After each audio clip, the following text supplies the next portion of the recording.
Greetings, welcome to Las Cruces. If you remember on the last video, I was mixing up low and high density population, but while I was looking at it, I thought it was odd to see a small house next to a tall building. So instead, I placed a open urban space in between low and high density buildings. That way, it feels and look like a smooth transition. Plus, I was searching on the workshop for some apartments and condominiums assets, and I think they look really good when they are combined with the riverside houses. They actually look like they are a single development. I wanted this area to have not so tall buildings. There are some of them which I think it doesn't look bad. I plan on filling the area on the other side with similar buildings and to make it look like a very developed area. And I will add a little bit of medium-sized buildings and some of the unique contemporary looking buildings.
Okay, we're back now. Let me show you around. So these are the apartments that I was talking about, and let me just change the direction of the sun a little bit. Well, that doesn't work. Wrong button. Okay, sun intensity. Maybe, you know what? Let's go to the other side. Okay. So they all look the same, just like a normal apartment complex you would see in the life. This is a little bit out of place, but I think it was a cool building, so I just put it down there. The industrial lofts, I love them. They look great. and they also mix up very well with this whole concept. So on this other side, these are taller buildings, but they look cool, they look good. They don't look kind of like very wealthy apartments or buildings. So there is that, and there is the little fire depot. I just put it right there because this building is complaining about low land values, so I figured I would put some stuff over here and try to get the land value up. So there's that, and as you can see, this is the little green area that I was building on the time lapse. It leads you to the other side of the district, which is the very wealthy side.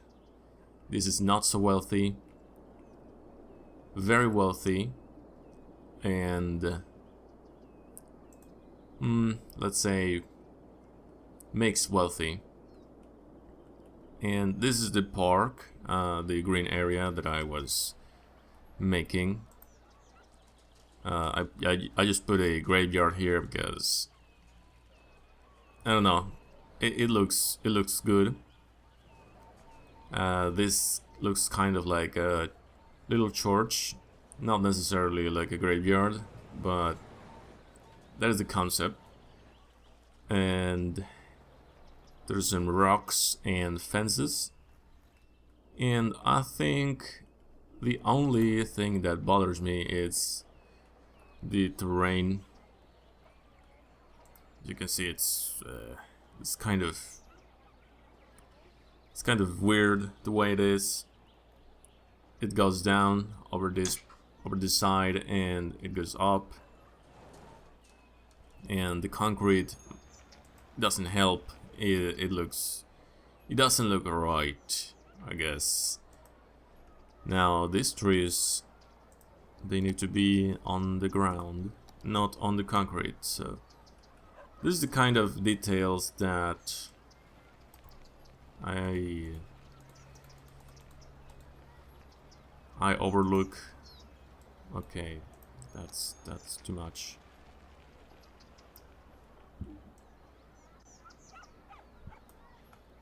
Alright, perfect. Now, as I was saying, the riverside houses mix with the black roofed apartments really well. These are also apartments, but these are low pop residential, and these are high pop residential. Wrong button again. Alright, we're back. And I think what I like the most, it's this this part over here. This area kind of looks like a mini jungle with all kinds of flowers, grown grass, and little picnic tables over here. I like this one. I like this customized park, and it extends over here, but this doesn't have as much detail as this. Now I think that is it. So I will time lapse the next part, because it's the I'm gonna build the interchange, which is gonna be similar to this, but I'm gonna try to make it symmetrical, so I hope it goes well. So I'll see you just in a bit.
Now, I wanted to talk a little bit about where my inspiration comes from, and I'm inspired by the sand. Since I live in a desert biome, I guess it's natural, and it's kind of weird to say this, but nature inspires me. Yeah, I guess you tend to like more what's familiar, and I hate heat, by the way. But I'm also inspired by many beautiful cities around the world. Paris, Barcelona, Dubai, just to name a few. But I'm also inspired by cities that have developed in, let's say, not the best way. I will take the example of Brasilia, the capital of Brazil. This city was designed by the architect Oscar Niemeyer and the urban planner Lucio Costa. They designed the city in a way that it was beautiful on paper. The concept was good, but it was all theory. The theory was to have a city without traffic lights and where the cars could go from point A to point B without making any stops. There was supposedly no corners, so for the people to live next to places they work and to have natural areas right below their house. So the residential buildings are called super blocks, and everyone gets to live there. Even, well, from the poor to the employees to the high paid or wealthy people as well. Everyone was going to live or lives in there. So this was the pilot plan, and all the commercial and residential buildings are in one axis, and all the government offices in the transverse axis. Once the pilot plan was a reality, all the problems that this design had emerged, like the usual thing. It's a city planned for traffic, so the fact that people has to walk was overlooked.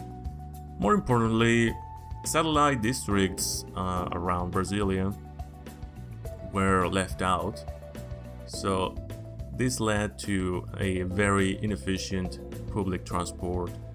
There was no pedestrian paths, there was nothing for them, no alternative ways of transport. And the residential blocks lacked personality, and I've seen this happening in many cities because it leads to a pathetic behavior from its residents. They just don't care. They stop caring about the looks of the building, and they live unhappy. They don't like it.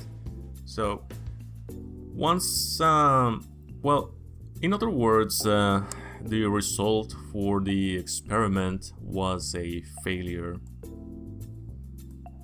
But we can learn from that.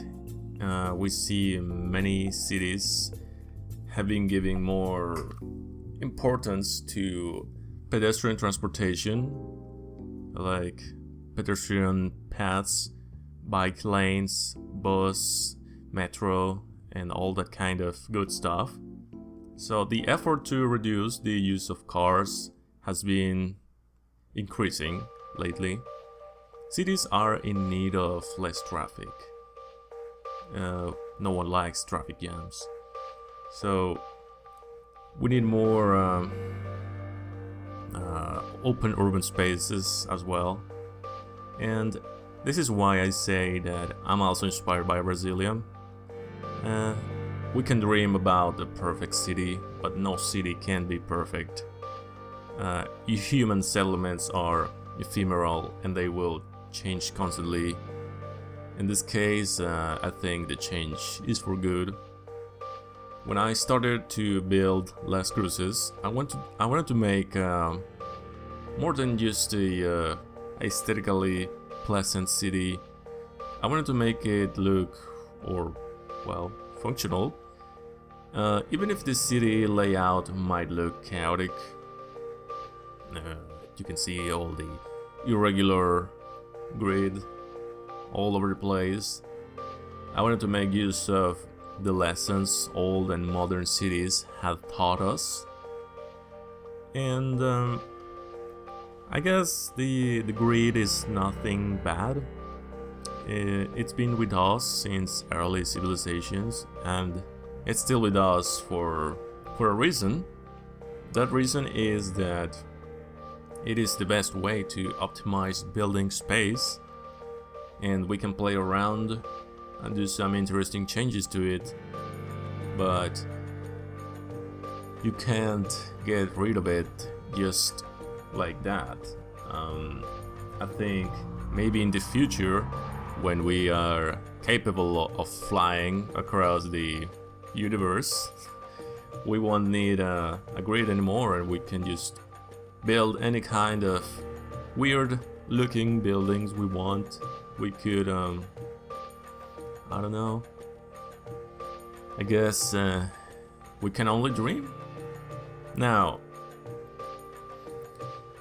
coming back to the thing that I'm inspired by nature, I'm also inspired by Antoni Gaudí. He was a Spanish Catalan architect. He brought the irregular curved shapes into architecture at the time everything was just square buildings, rectangular, straight walls, and all that jazz. And he was inspired by nature. One of his most famous works is a church called La Sagrada Familia, and this church is still being built, and it looks as if it was made out of bones. But I gotta say that his work wasn't perfect. His designs are very high in maintenance cost, but I guess there is always a price we have to pay. I'll try to concentrate on the game, and we'll see how it goes.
Alright, we're back, and this is the result of the hard work This is the graveyard area, and this is the kind of industrial and a little bit of residential and commercial going on over here. And here we got the interchange. Hold on, you can see better. Run button again. I think that looks better. All right. These are the little city interchanges, which to my taste, they look good. This little spaghetti over here. I wasn't actually expecting to end up with a spaghetti, but I guess it's inevitable, and you will do it sooner or later, like in this side. So you just need a way to go back into the city and a way to go out. There is a palm tree right in the middle of the highway, and that's next level landscaping right there. Don't judge me. So back into the business. This is the graveyard, as I said like 2 minutes ago. So my favorite part, it's this little xeriscaping going on over here with the kids playgrounds and stuff like that. Little restroom for the people, and in front of them they can eat and sit down and do all kinds of stuff that they would enjoy doing. What else? The industrial lofts, of course. I made use of them once again because I think they are great. High population, and the building is not that big. They mix up really good with the industrial theme because they are industrial concrete. So this industrial complex will be won soon. I will develop some sort of way, an entrance underground, or maybe just bridges, and this will be all one single industrial complex, which in a scale of a city it's gonna be medium sized, not really that big. It will be an actual industrial district. So the transition between the industrial and the residential, I think it's pretty smooth and I like it.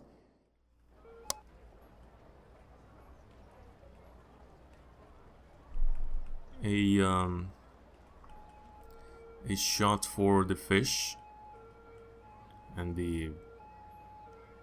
it's that alligator, the fish. Okay, the fish statue. I'm gonna end up this on the fish statue. I hope you have enjoyed, and thank you so much for subscribing. Thank you so much for watching, and until next time.